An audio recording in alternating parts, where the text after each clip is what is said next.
the only like just don't we're not going there. Понятно. I'm not trying to fuck with you. I'm Я not trying to понимаю, make I it understand. be mysterious. I understand. And dude, there's literally like I could just if I was who could I trust with this? Moshe Rabbeinu, the Rebbe. Yeah. That's it. Yeah. And then and I know what they'll say to me. I mean, I think I know what they'll say to me. I could see it. I could see it. I could picture it. Yeah. They'll just say it's beyond. It's beyond. And it'll end. It's not forever. Well, what else could they say? They're just people. Yeah, of course. What was I gonna say? Yeah, no, I mean, so basically that was my thing was to just 1 second. Just close the door. Just to basically say to these guys, like, how do you deal with it personally? Because if you ask them at the very least how do they deal with it, then maybe they can give you an insight into their emotion. Meaning, maybe they, at least for me, like if I was in that situation, and I am kind of also, at least then I can know that I'm not the only one and I'm not crazy. Well, because it just seems like everybody else is just walking around like zombie land, even these rabbis. You know what I mean? Yeah, I think I'll be honest with you. I think I just realized a new way to respond to you. Another reason why I wouldn't want to ask even rabbis, even like whatever, big rabbis, whatever that is. What a dumb expression, big rabbi. Oh, whatever. Yeah. Well known. You know what I'm saying? The reason I wouldn't want to ask them is because they're not necessarily conscious of it, and if they are conscious of it, they're not necessarily proud of it. What do you mean by not proud of it? Because people have like different ways of coping, right? Mm-hmm. Right, and so like some things work, and let's say it's not the most righteous thing, or it's not the most conscious thing, right? Like it's selfish, maybe, right? Yeah.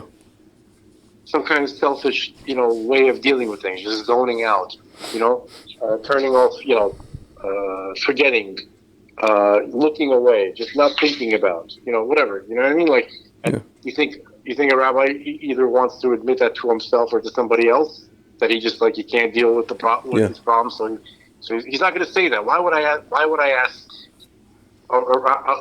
ask somebody to reveal something that personal and that intimate?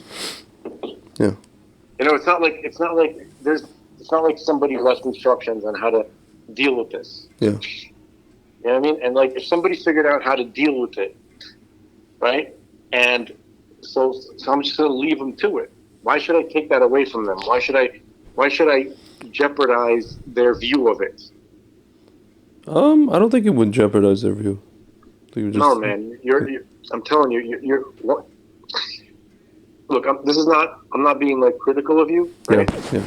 But you still have some of that left over where you think like that the rabbis are somewhat greater than human. I don't think that. I think they are dafka human, and I think that's why they probably also developed these things. That's what I'm saying. It's the opposite. Yeah, but again, what I mean by human is that they're not like necessarily have the answer to the important things. They might just be like wandering in the dark like everybody else, and you're going to get them to admit that. Yeah. So if you ever wonder why some people respond negatively to you, to what seems like a legitimate question, that's why. Because you're digging around and stuff that's uncomfortable to them. Yeah. So here's my question now: is it that like somebody like Amandus Friedman, his way of answering, not that question necessarily, but other questions that are kind of probing, is to give like a kind of like a very, like it seems like he answers via riddles, not riddles, but you know what I mean? Like, when you will like roundabout answers. Is that just his way of coping? It could be, or it could be like his way of helping people with stuff that lingers. Yeah. Right? Like I don't see him helping people that are, in the middle of the fire. Yeah. He might help people who have long forgotten the reality of the fire. Yeah. But it's still, they're still kind of suffering from its memory or from the pain of the loss or whatever it was. Yeah. And so, then you could, then talking might help a person. I think that's what he deals with. Yeah. You can't, he's not a street rabbi. Yeah. Yeah. A street rabbi is in the fire. Yeah. In a sense, not literally. No. Because when you're in the fire, there's nothing, there's nothing anybody could say or do. No. But street rabbi is pretty close to it. Street rabbis what? A street rabbi is, is close. Yeah. So. Yeah, I don't. Yeah, it's just my thought process. I don't know. You're preparing just in case he comes on our show. Friedman. I mean, listen. I don't know. I don't even know if I'd ask him that question. I don't even know if it's like. Actually, well, to him it might be fair, but I'm just preparing that he's gonna have an answer like, well, how do you cope? Well, I don't know. No, or he's gonna say, I don't cope. There's no way to cope. Dude, the question. Here's another way of explaining the sensitivity of the question that you're asking. Yeah. It's like asking somebody, how many times have you jerked off, and what kind of porn do you really like? It's on the same level of privacy. Yeah. Right? Some stuff is that, nobody can help with that. You're in a way you're right, but in another way it's very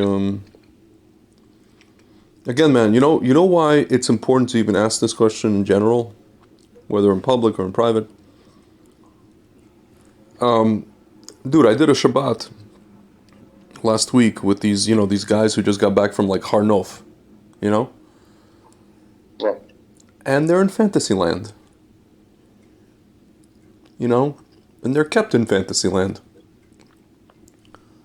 Like, there's a reason why these two yeshivas that they, it's this organization, are in a particular neighborhood that's like, it's nestled away from literally, like if you go there, and you could spend a year there or even 2 years, it's as if you haven't lived in Israel. You just lived in like a space station that's attached to America.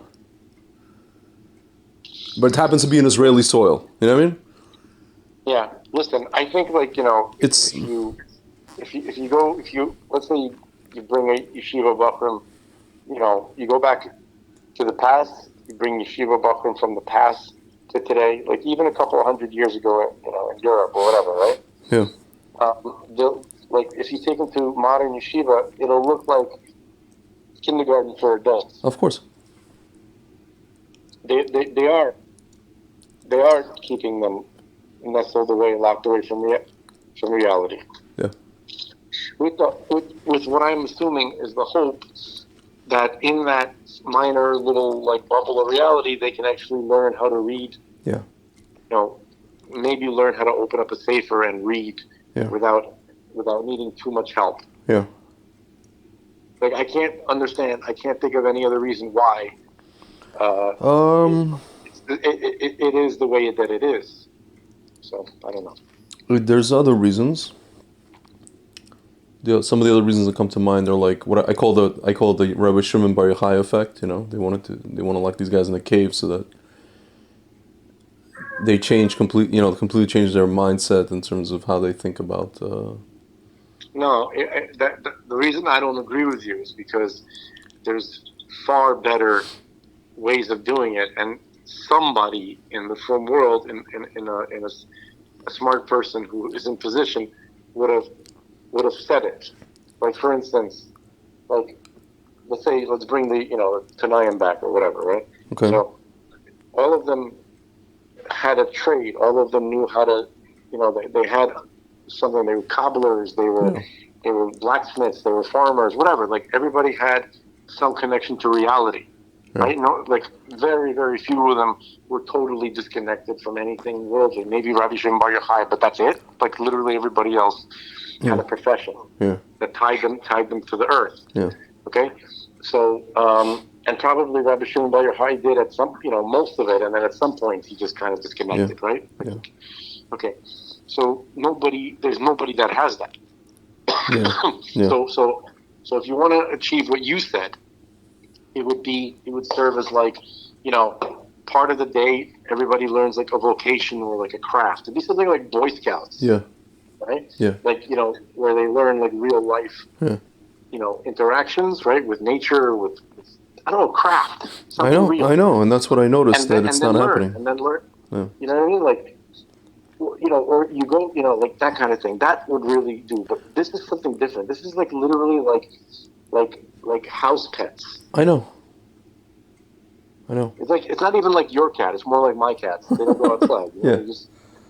Yeah. No, but that's what I remember being even in Israel and talking to some of these guys, and I was like, I feel like you guys are not connected, like, because I was into the whole, that's why I'm into the whole, like, Judea and Samaria thing, and because that's the Torah to me. It's not in a city. The Torah is not in a city, so, and they insist on being in cities. Like, they want to stay in this Harnof, and then they're going to go back to America. They're going to be in Manhattan or where or Passaic or wherever they're going to be. And it's just I don't know. To me, it's like ridiculous. It's really ridiculous. It just occurred to me. We actually figured this out a long time ago. I just forgot. Yeah. It's the mothers. Yeah. They're not going to send their little bubulas somewhere where it's not like completely safe and cushy like home. Yeah. My little bubula gets his afternoon fucking yogurt. I don't know. Yeah. he needs to nap, and he has to go to the this kind of stuff. So they basically, the yeshivas had to create this like mommy coddling kind of vibe. Yeah. In order for any of these like American mothers to send their kids there. That's what it is. So, the women have. So dude, the women are ruling it now. Yeah. So. So the thing is, like, this whole thing, and then it seems so me coming to, it's interesting because I think I've had some, like, because of this, I've had not even this question, just other questions that I've had that I've brought up at, like, like somebody's house at a meal, let's say a rabbi's house or somebody's house, and where it's like somebody who's like part of the whole like Kiruv world who's present there, and there's a reason I'm not invited back. You know what I mean? Or there's a reason that I was like slowly, kind of, not actively, but like, I guess, subliminally pushed away from like the Kiruv world because I make people uncomfortable. Yeah, you're not a feel-gooder. No, not only. I mean, listen, I'm happy to, people love feel good about what there's good to feel good about, but I'm into just look. No, come on. When I say feel-gooder, I'm talking about like people love feel-good stories. Yeah. They're like stories that give you the warm and fuzzies. People are addicted to that crap. Yeah. Listen, I can tell people warm and fuzzies, or just like I can tell people like Hashgacha Prata stories. Those I've told. I'm into that, but. In terms, or I talk about that, but like, as far as like, no, you got to be like super enthusiastic, like what's his name, what's that guy, your buddy from Latanya? Oh, well, Joachim, he's enthusiastic, but he's real. That's whatever it is. I'm just saying, like, you got to be like, yeah. You know that? Yeah. Look. I'm not saying that it's impossible that that's real. It just sounds fake to me. I know. I've met a lot of these guys, and listen, a lot of them tend to be American or Anglo or whatever. it's like a caricature. I know. All right, I don't know. So it's like, to me, it's tough to say Baruch Hashem, but I say it because I only say it to rabbis. No, when I say Baruch Hashem, I say it. I'm not saying like, oh, isn't he wonderful and sweet? Yeah. I'm saying it like that. Well, God is He is the wellspring of blessing. Yeah. That is a fact. Or that's what it means. Baruch Hashem, he didn't strike me down yet. No, I'm kidding. No. It's a statement about God. Baruch Hashem is not like, oh, wonderful, lovely. You're saying something true about God. Yes, it's like saying, he holds the key to the treasury, or he's the, he got the key. He knows the combo to the vault. Yeah. He's the wellspring, right? Yeah. Of blessing, of all blessings. So it's like saying the boss got all the power. Yeah. So I'm not. It's not like. So it's not like I'm saying something like fake. You understand? It's not like I'm saying like, oh yeah, I'm a big fan. Like Baruch Hashem doesn't mean, oh, I'm a big fan. Great. Yeah. It just means. I guess it depends how you're saying. If you're walking around, like these guys, Baruch Hashem, Baruch Hashem. Oh, Baruch Hashem, Baruch Hashem. You know what I mean? Like there's some of these guys might be saying like, oh, it's good that. I'm sure happy that God is the one in charge. Yeah. And the bless. And I'm like, well, God is the one in charge. Like, it's a statement of fact. I don't want to. Yeah. I'm not trying to talk about how I feel about it. Yeah. It's like, I'm sure happy that we're in this war with Hezbollah. This is wonderful. I'm enjoying this thoroughly. 1 second. Yeah. Wake you up in 15 minutes? Okay.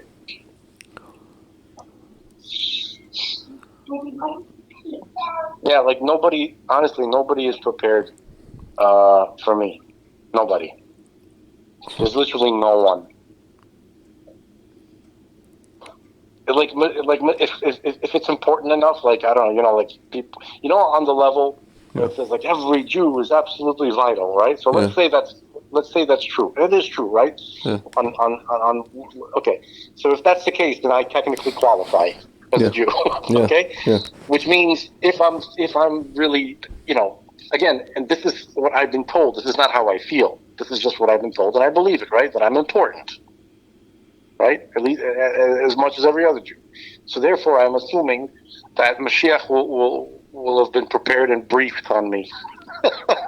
Yes. Right? Yes. And at some point, I think, I don't know if everybody gets to speak to him. You know what I mean? Like, I don't know how, let's say in 13 million years, my appointment, I get like a reminder. Oh yeah, you know. Dude, you know what's interesting? You know what I think it's gonna be? It's not gonna be speak to him. I was just watching a video yesterday about the how the army or military, whatever, they figured out a thing to basically pump a voice in your head that it sounds like yours, but it's an external feed, so to speak. You know what I mean? Wonderful. So here's the thing. So Sitracher gets it first, right? So I think that Mashiach is going to talk to us through our, so to speak, our voices in our head to all of us with some kind of technology like that. You know what I mean? If it's on that level, then who needs Mashiach? Like that's like, look, when I think about this, I just know in my heart of hearts that this is something that only God can do. Yeah, of course. Like, what's Mashiach gonna do? Like, he's not God. Yeah. He's the guy. Yeah. Okay? He's a great guy. He's the greatest guy ever. Yeah. Okay? He is. I'm just saying, right? But he's a guy. So, like, why should I even? Maybe it's not fair to Mashiach. Yeah. Well, I think you will be given the ability to explain. Look. Here's the only thing that I was sometimes thinking, like, what could I hear that could possibly get me to just, that would bring me relief. So here's the only thing I think that I could possibly hear, where he's saying, like, how, like, all that horrifying things and all that pain that you saw people experience, that was just an illusion. Yeah. I did that for you to witness it, just to see if, it was a test, to see if you could still, Yeah. love me, or I don't know what, whatever. You know what I I mean? think Like that's what it would be to some extent. I suspect.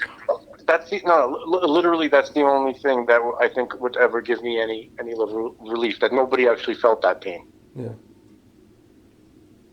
You know what I Yeah. mean? And so I think I could like just I could live with that release. It was an illusion for me. Even though that pretty demented illusion, but I can handle that because at least it didn't happen. Dude, so can I ask you a question? With all this being said, remember how you posted something in the beginning of the war? It was like like one of these very graphic videos, and then that Kofi guy from Australia was like, "Why are you posting this deep attack, whatever?" And then you came back to him and you said, it's necessary for people to see this, and People don't understand the reality of yeah. of violence. Not even I. No, I'm I just trying to know. prepare. So what I'm saying is like it's one thing. So it's like you're saying, well, they don't want, you shouldn't make people, or you don't want to make these guys look at this. But, so, at the same time, it seems like it's necessary for them to look at it. Meaning, it's necessary for people to look at the violence of war so that they understand what's going on. And also, it's necessary for rabbis to hear хоть что-то, at least something, because, they cannot stay in Fantasyland. They should not be allowed. No, they should not be allowed to stay in Fantasyland. I don't think. No. You see, You understand what I mean? I disagree with you because I think that in order to function, right? Like for instance, Manus Friedman, right, or other rabbis, but Manus Friedman, right? He does a great job Of course he does. at inspiring people and making them feel better. He Yeah. really does. Yeah. So if I were to take him out of whatever fantasy land that he lives in, right, to face something, and then he won't be able to function anymore. So can I tell you? I don't think he does live in Fantasyland, and by the way, I think he suspects. I suspect that he is in deep, pain and in deep questioning about what Hashem is doing over here with all this war stuff. And based on everything I've heard, I have to disagree with you tremendously. you think so? I mean, I think it's just what we've heard in public, but I think in private is no. But he says no. Look, I take him at his word, like on what he says in public, right? Okay. His attitude, right, Yeah. is like he really is a big fan of Hashem. I know. He's so romantic. Isn't that romantic? Like he really is just gushes over him, which means that he's somehow at peace. Like you can't say that kind of stuff the way he says it without actually being a fan and not being terribly troubled by stuff. Dude, you know what I would do if I was a giant asshole? You know what I would do if I was like a really colossal, monumental asshole? I would compile every single clip of every single rabbi who was interviewed in like Rosh Hashanah time of last year, and then there was a bunch of these videos where the rabbis are asked or the rabbis themselves made like a video clip of like what's to come for this year, based on gematria, based on this, based on that, and I would make a clip of that, of all these rabbis, like. And then at the end of the clip, I would post like some, like camera shots of like the GoPro of Hamas. What do you think the reaction of people will be to this? I want you to repeat what you said because there was a series of breakups. I want to understand. If I was a big asshole, I would compile every small clip of every rabbi who spoke or was interviewed or spoke on their own accord of, kind of like giving us a glimpse of what we have to look forward to in the year 5784 around Rosh Hashanah time of last year, before October 7th. Yeah. All the gematrias, all of this, all of that. I saw this one, one Rabbi Raskin, 5784, we have Rabbi Friedman was interviewed about, here's what, and then I would post the GoPro footage of Hamas at the end of this whole compilation. What do you think the reaction is going to be if I release something like this? I think that they would break down and cry in depression, and then people who who were standing next to them would look at you like you're such a fucking prick. Like they were just trying to help people get through. Yeah. You know, nobody knows what's going to happen in the future. Yeah. So and, they were just trying to be positive. They're just trying to be hopeful. So I was gonna say, if nobody knows, so it's like, so don't say. No, none of them actually said, "Oh, I know exactly what's going to happen," but it looks good. Here's some hints, and maybe it, their whole thing. Maybe I don't remember any of them promising anything. No, they don't promise anything, but it's one of those things where it's like, even just that, even saying something like, not a promise, but some kind of a, here's what the gematria says that could be connected to, the year could correspond to this idea. Even that. I mean, listen, that's not to say those things didn't happen. War is not the only thing that happened in our lives, right? We had like businesses and marriages and whatever, babies and all those kind of things, simchas. So it's partially true, but it's like, and it's not. It's Look, they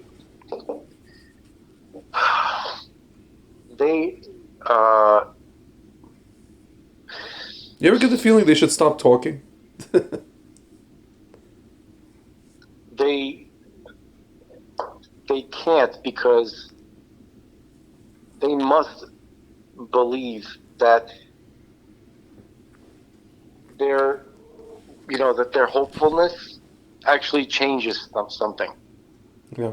Like they'll say that they didn't try hard enough. They didn't create enough hopefulness, and that's why it didn't work out. Yeah. Because that was the Rebbe.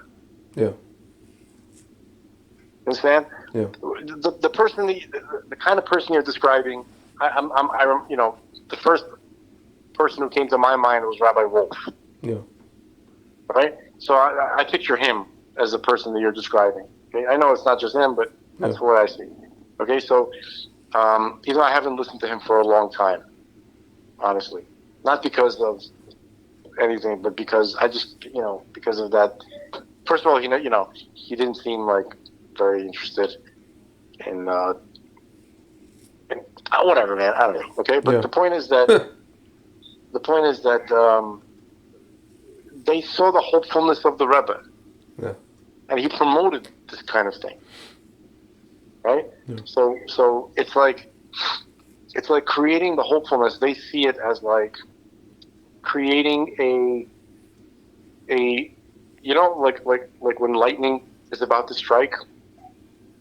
Yeah. You have to create the electricity, right? Like the potential for it, the polarity. Yeah.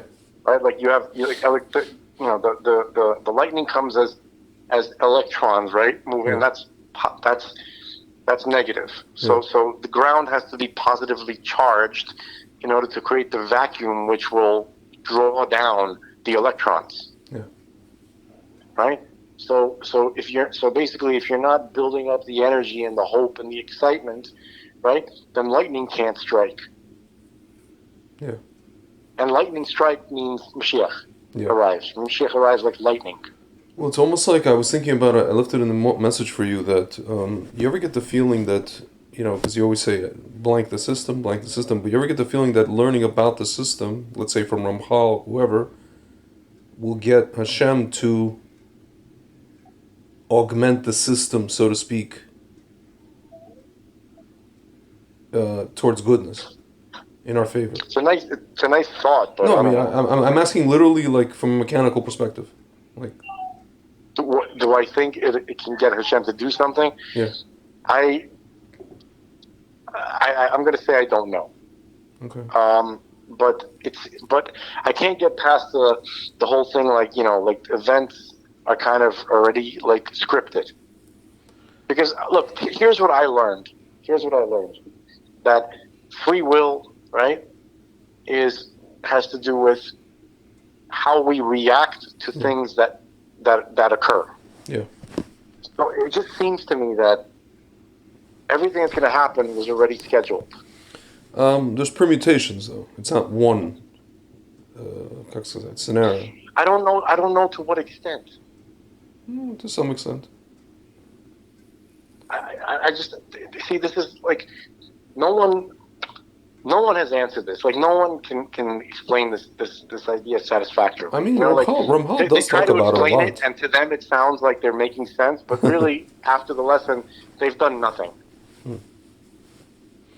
You know, I mean, Ramchal speaks about it. No? What does he say, Greg? He speaks about what is it called? I don't know if it's Ramchal or Dessler. I have this book about all this Hashkacha. It's called Hashkacha Pratis, Hashkacha Mazel. Like Hashkacha Klalit, general supervision, private supervision. So they talk about how there's basically, depending on our choices, there's basically, like we act. It's almost like we activate. It's almost like in a video game where you open up a particular level, depending on the like the path that you choose to take, and then you're opening up this whole world, or the people that you're going to meet, and this and that and the other. Based on one kind of, sometimes it could be just like one seminal choice, and then everything stems from that. Sometimes it could be like you could change the path on from the original thing. Like yesterday, dude, we went to this event. It's this guy. He fled Russia. He was a very, very famous musician in Russia, Makarevich, right? He had this famous group. I mean, my parents knew he was Jewish, but nobody thought that he would flee from Putin and make Aliyah and like marry some woman and make wine in Samaria, right, together. It was like a total.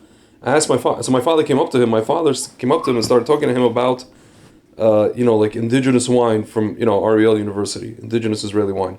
I came up to my dad. I'm like, can I ask you a question? If somebody told you in 1975 that you'd be talking to this Makarevich guy about indigenous Israeli grapes, what would you say to that person? My dad just blinked profusely. He was just like, and he nodded, nodded no, like as if no. He's just like, I would say, what planet is this person on? So, but how did this even happen? It happened because, like, whatever happened with my own life, like, how did we even get to this event, right? Whatever happened in my own life, I was forced to come back from Israel. I somehow fell into the wine industry. I met the people that I met over the course of the last 9 years, I'm just giving, like, fast forward, there's this, like, dude I know who's another distributor. He invites me to this event. And of course, my parents saw this YouTube thing of him, Makarevich, on about his wine, and they're like, contact him, and there's all this stuff, which I didn't even plan in terms of my trajectory in my life. My trajectory I thought was going to be in Israel. So who knows? Maybe I would have met him that way. I don't know, but like this whole 9-year, journey led us to this point, and then my dad is talking to this guy who's like it's like imagine talking to Steven Tyler about indigenous Israeli grapes. That's funny. I just saw something. Steven Tyler. I saw a video about Steven Tyler today, where they found his long, his great grandfather in Civil War, whatever. Yeah. I understand what you're saying, Greg. You know what I'm saying? Like it's and there's all these things that happen. Yeah. Hang on. I hear ideas about people making decisions, and that plots the course and alters things, and it could have been this, it could have been that. Yeah. And then I hear constantly contradictory ideas where, this happened because of the merit of your relative. It's not something that you did. Well, that plays into that. That plays into that as well. It's both. Look, the system is so convoluted Yeah. that I do not believe it's possible to use it. No, you're right. It's not possible to use it. Like, knowledge of the system is like almost not even helpful. It's like, this segula. If you do this, on this particular date, you go outside and you drink some of the rainwater, then you're going to get this kind of blessing. It didn't happen. You know why? Well, because you jerked off, or because you didn't say tikkun chatzos.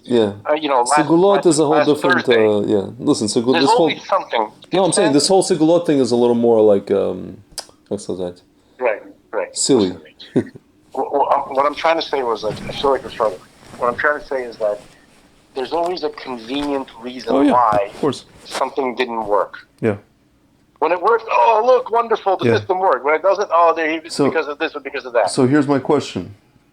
When I lost my child in Israel, the child would died in the womb, and Is this a question I can answer? no, hear the question, and then I'm gonna ask. It's not really answer. It's more like presenting an idea. Right.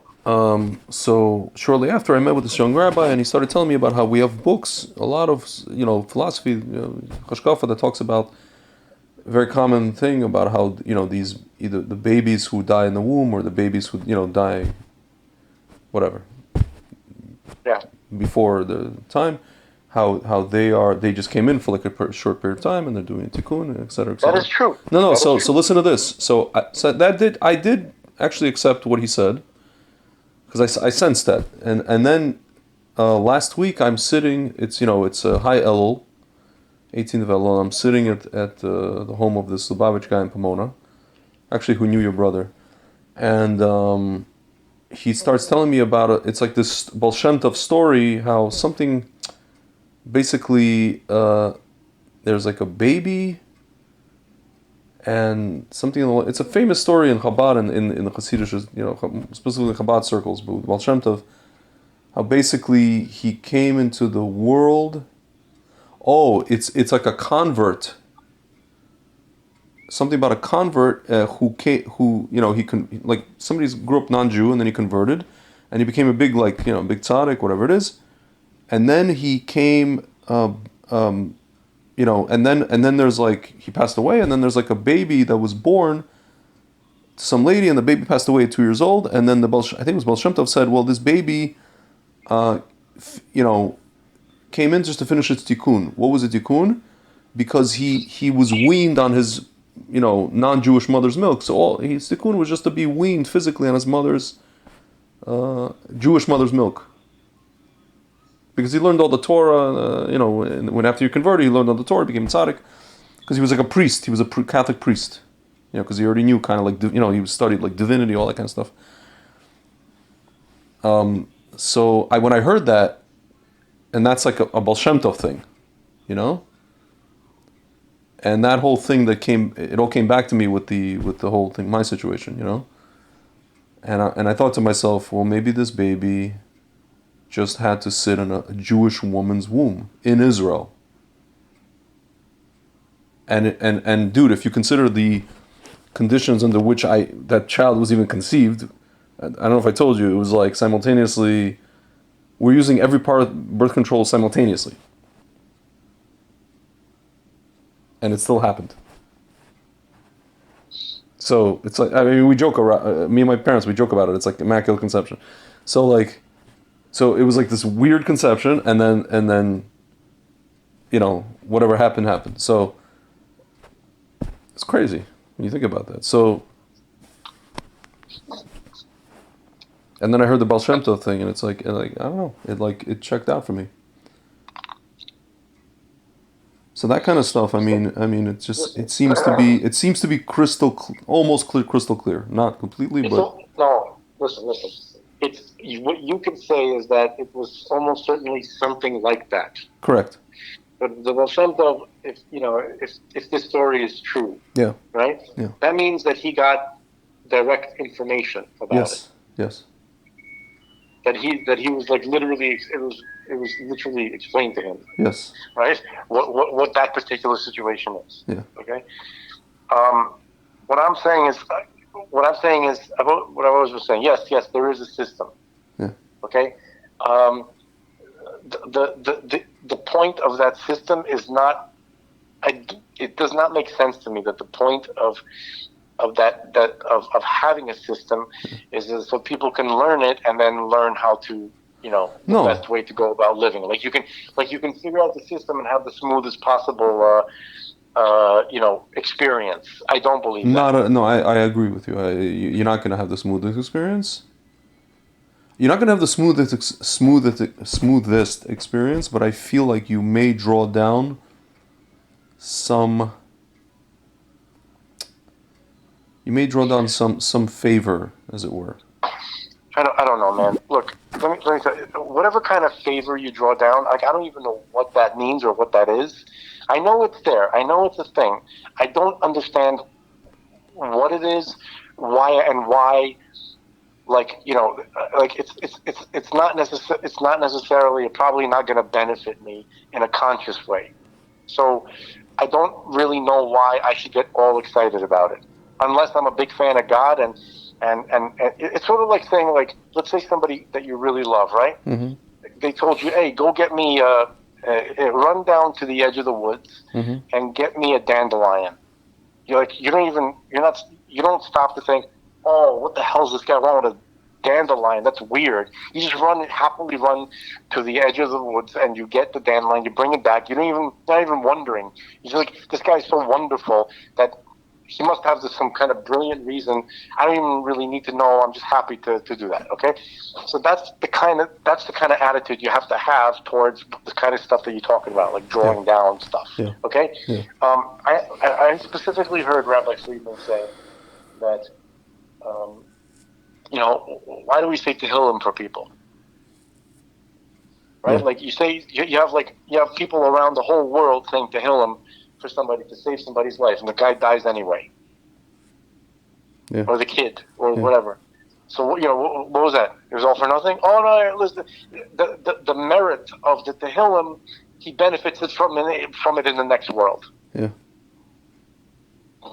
Yeah. Maybe that's true, but boy, do I have very little conscious. I don't know what in regards to it. Yeah. Okay, I don't. You daven for an effect. You want somebody to live. You think that saying Tehillim is going to work. It doesn't work for the thing that you want it to. I know. Oh, but it works for this other thing that you don't know anything about, and why should I give a shit? Yeah. Yeah. It's mainly for. It's mainly. It's mainly for. I suspect. Like I remember. Like I was learning in the Kollel last winter, and then it gets to a point where you're just saying it every day, and it starts to feel, you're saying these Tehillim after the davening, it starts to feel a little bit rote, because I feel at the time especially people like were very numb to everything that was going on, and I started thinking, these Tehillim, it's for us to.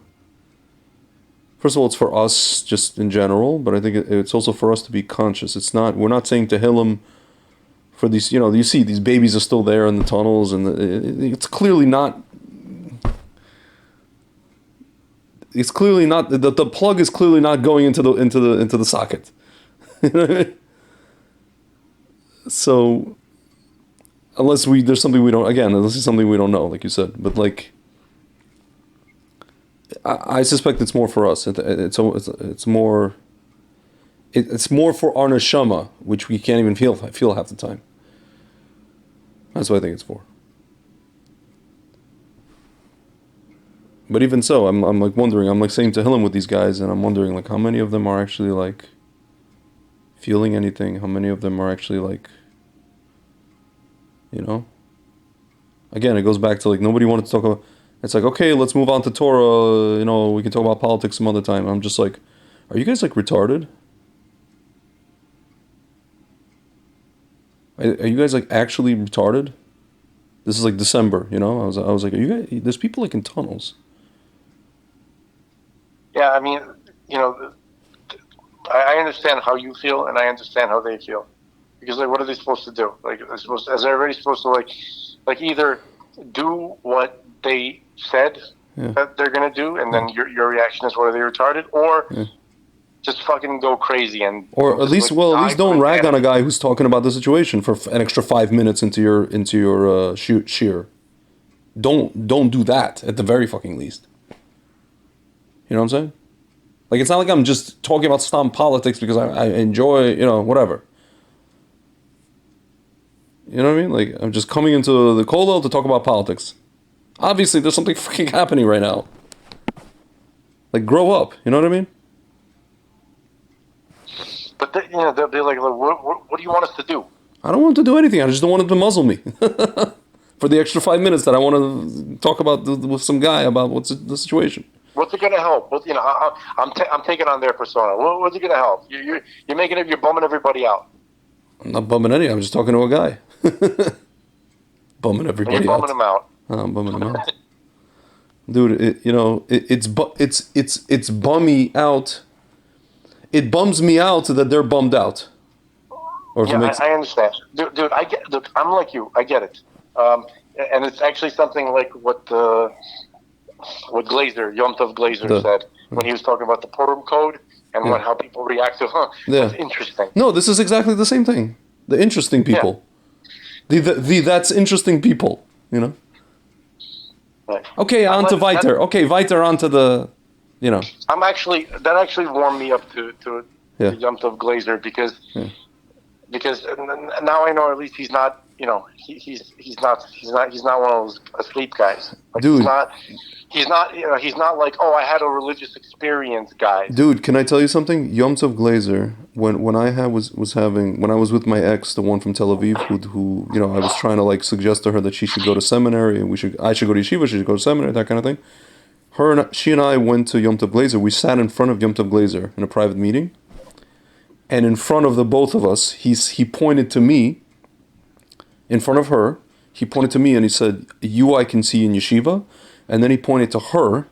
And he said, "You I cannot see in seminary. And now I'm going to guide the both of you how to break up." He said that to who? To us. To you to me and my ex in Tel Aviv. From Tel Aviv.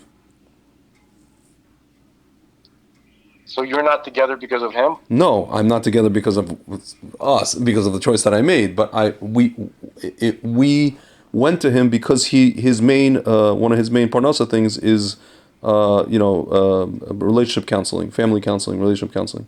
He's a trained, professional thing. So we went to him. Let's back this up for a second. Yeah. You came to him with your girlfriend that you were living with in Tel Aviv. Correct. After we lost the child. And okay. Before I did that, I spoke to him in private, just me and him, like on the phone. And I said, "Listen, I want to become a Torah Jew. The woman that I'm with does not want to live that life. I want to live a completely different life. I want to live in Israel, but I want to live a completely different life in Israel. I don't want to live Tel Aviv life. What should I do?" He goes, "I think the both of you should come and speak to me. And, I want to, like, before I tell you X, Y, and Z, both of you should speak to me." So we spoke to him. Like, we just sat down and, like, interacted, And he's heard the way that I speak. And he knew my background. He knew I went to Rage. He knew I did the whole thing. And he heard her speak.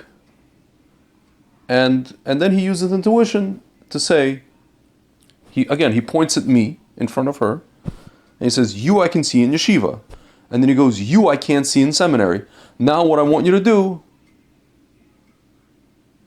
and I mean, this was like a little bit kind of difficult and premature. He's like, I think you guys should, But I was already planning on this before that. I was already planning on, I wanted to break the relationship off. For other reasons. You were gonna okay, fine. You were gonna break the relationship off. Yeah, for other things. I mean, there was politics stuff. There was like we had completely different values. Forget about religion, right? Yeah. But rabbis sometimes they want to, like they don't want to just like quickly like break up and this kind of thing, and Also, we were technically, we were civilly married in America, right? So he's like, "Oh, this is technically your wife." So it's like, I'm not going to just like, "Oh, come on," this is like a serious thing.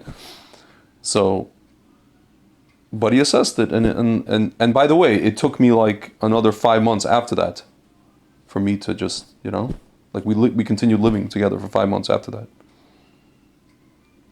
like being together, whatever it is, and then I was just like, I can't do this no more.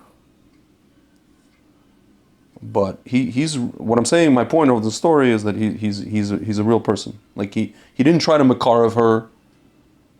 He didn't try to say, "Oh, how about you just try this whole seminary thing?" Or how about you guys just try go learning? I think we even mentioned that we go learn once a week with this one rabbi. It was like Eish Tel Aviv, this like shiur. It's like a basic parsha shiur on Monday, Monday nights. But that was it. That was the extent. And then like Shabbos dinners, where her friends came over, and it was like whatever. I was the only person who cared about anything religious. Like I was alone. I felt alone.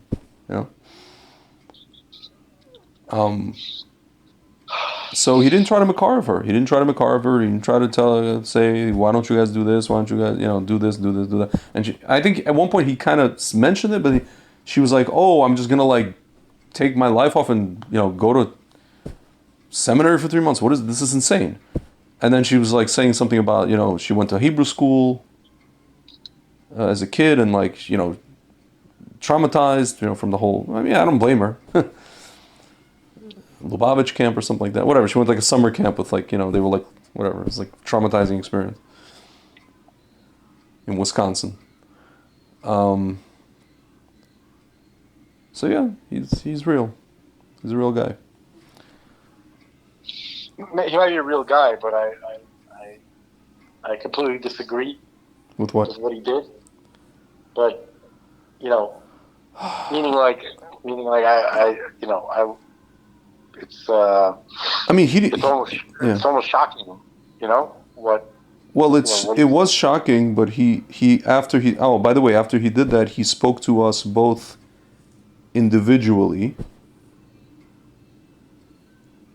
and then he basically told me that straight up, he was just like, first of all, I can tell that you're not. And it was true. It was absolutely true. I wasn't into her in a way that a woman needs her man to be into her. Let's put it that way. Like I was so not into her that it made me feel sick. If that makes any sense. I hear you, man. Like it made me feel sick that I first of all am staying with a person who I don't want to be with, and it made me feel sick that I also was like, wasting her time, that kind of thing. Listen. There's nothing that can be said further about this. Yeah. But I'll say it like this, and I don't know how much value it is, this question, but what do you think the Rebbe would have said to you? Had you come to him and that, with her in that situation? The Rebbe was to stay together. I don't know. Wait. I'm not saying that either one of us can actually anticipate what the Rebbe would have said. But does that, from what you know of the Rebbe, does that feel like what the Rebbe could have said to someone? No. You know what I think he would have said? I think he would have said like this. Two people who are together have to have the same values. He wouldn't have told me what I should do. He would have just said two people together have to have the same values, and her and I have completely different values. This woman is she supports Obama and Kamala. So what's there to talk about? She supports literally every woke, nonsensical idea that exists on planet Earth, even at that time. How you ended up with her is a completely different discussion. Because which pisses me off, but that's a different discussion. You want to know how? I'll tell you how. Very simple. No. I'll tell you. I'll tell you standing on one foot. We're going off too many tangents. I'll tell you regalachas how I ended up with this person. At that time, it was possible to speak to a person with a different. First of all, it wasn't so like woke like it is today, and it was possible to speak to a person who had a different, kind of. Ideology from you. On top of that, when it came to Israel, she was pretty conservative. She was pretty like, let's go get these guys and whatever. So when it came to Israel, but when it came to America, she was like all about Hillary, right?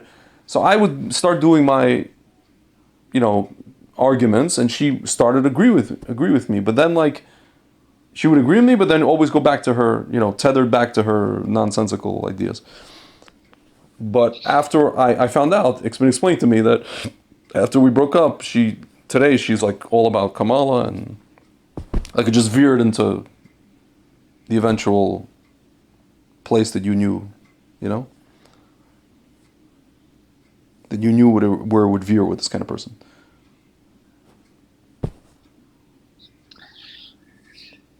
Look, all I'm saying is that I personally, not that I really I'm not saying that I'm arrogant enough to think that I can predict what the Rebbe is going to say, as if I can speak for him. Yeah. It just doesn't feel like something I can imagine the Rebbe saying. No, of course he wouldn't say it like that. He wouldn't say it. No, Listen, not even say it in a different way. Like Yeah. I don't think I can't really see him going in that direction. Listen, I would have broken up with this person regardless. I can tell you honestly. He was not the impetus for, like this guy did not, was not the reason if anything, he was probably the reason I still, not decided, but he was the reason that I still, because I had a misconception that I couldn't go to yeshiva at the age of 31. And he actually was the one that told me, if you're not going to do it now, you're never going to do it. Like right now is the kind of the cusp, maybe like the high end of it, so to speak. So if you don't, it feels to me like, like looking back at what I experienced, I could be completely wrong about this. It just really feels like I would have benefited more from not going to yeshiva. I would have benefited more from just learning with someone locally. You know what I mean? Like having a seder, like every day, just kind of like learning for an hour a day. Yeah.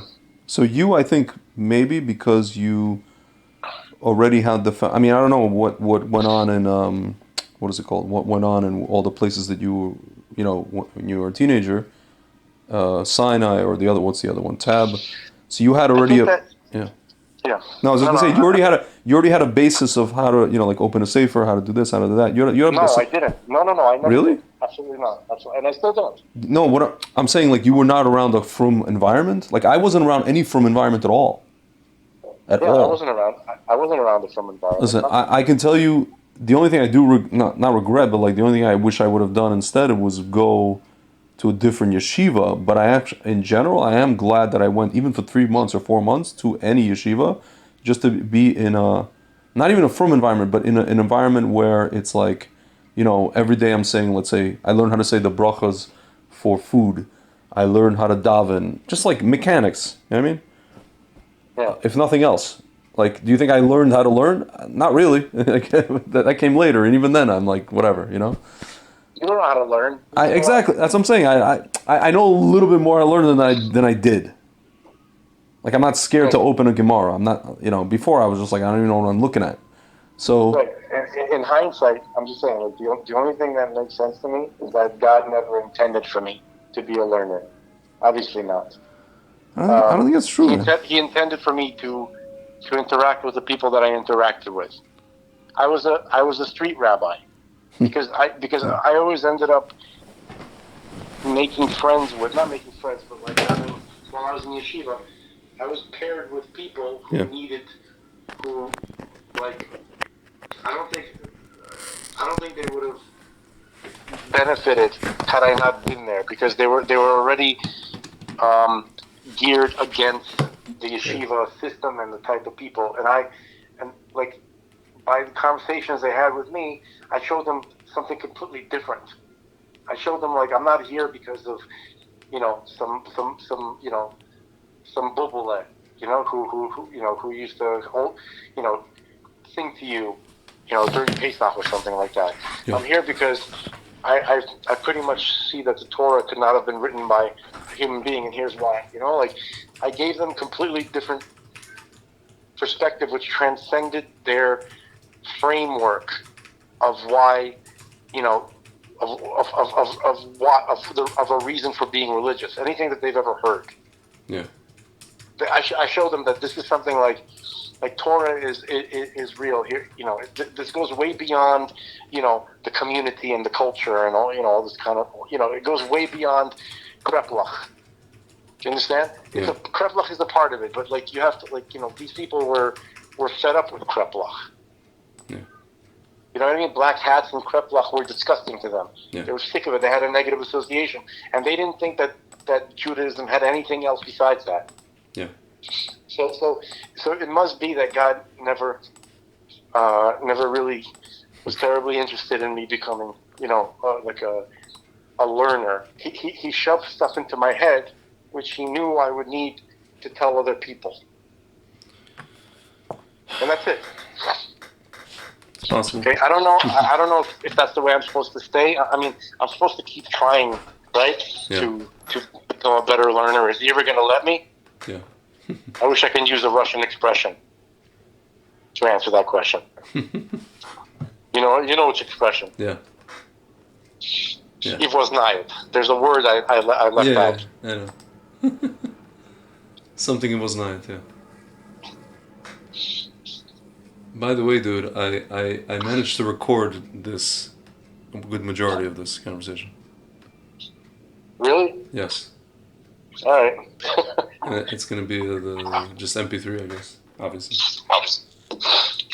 All right. Let it. I suppose we'll end it here. Dude, this guy, Raylan Givens just wrote, Israel is going to, senior Israeli official, Israel is going to war. What was before that, this? I don't know. This guy, like Raylan Givens? No, but it's not his quote, it's a senior Israeli official. Oh, no, I understand. But I guess that means, like, more ground invasion. Yeah. Tanks rolling in, I suppose. I really hope that the Lebanese Christians are celebrating right now and are happy and are going to help. I don't know. Because that was, is a Christian country. Yeah. You know what I mean? Like, it's, so I'm really hoping that they appreciate this. Yeah. And watch, the people who should be celebrating, right? Like, you'd think, like, there's, Christian groups who would be happy, let's say a Christian country can get its country back, right, and return back to its whatever culture. They're the ones who are going to be most, most hostile towards Israel. Mm-hmm. Yeah. Anyway, so, hey, the reason I called? Yeah. Remember that I sent you that movie, like the same intro that we've been using, but with, like, with Sean Milay's face? Yeah. Do you want to just use that instead of... Because it's the same intro, but it's... we could. We could. I think more could have been done with it. I'm not going to, ask you to do it. Yeah, I mean, it was a little bit... it's not shoddy, but it's a little bit whatever, but... No, but it's not the shoddy that bothers me. It's just, like, there's only, like a second. Well, because the clip itself has only those two guys for, like, a couple of minutes. For a couple of seconds, I know, but you would think that at least the time that they show faces, there could be, Yeah. More obvious, yeah. Yeah, like she also told me she was going to put Musk in there. In some funny way, but whatever. Yeah. I don't think that she's... Like a Tesla instead of a... What's it called? Yeah. Dude, can you just do me a favor? Yeah. Can you please find out what software you need to get to do this, like to switch heads? Do you have anybody to ask? I don't even ask, but I could look into switching heads software. Yeah, like how they putting the I could look into decapitation software or face-off software. Yeah, Yeah, that's probably a good way. I couldn't figure out how to term it. Like face-off, right? Switching faces software. Yes. Because if I could do that, I have so many ideas. Yeah. Yeah. Like Glass Dragon. Like Shonuff. Yes. And Bruce Leroy.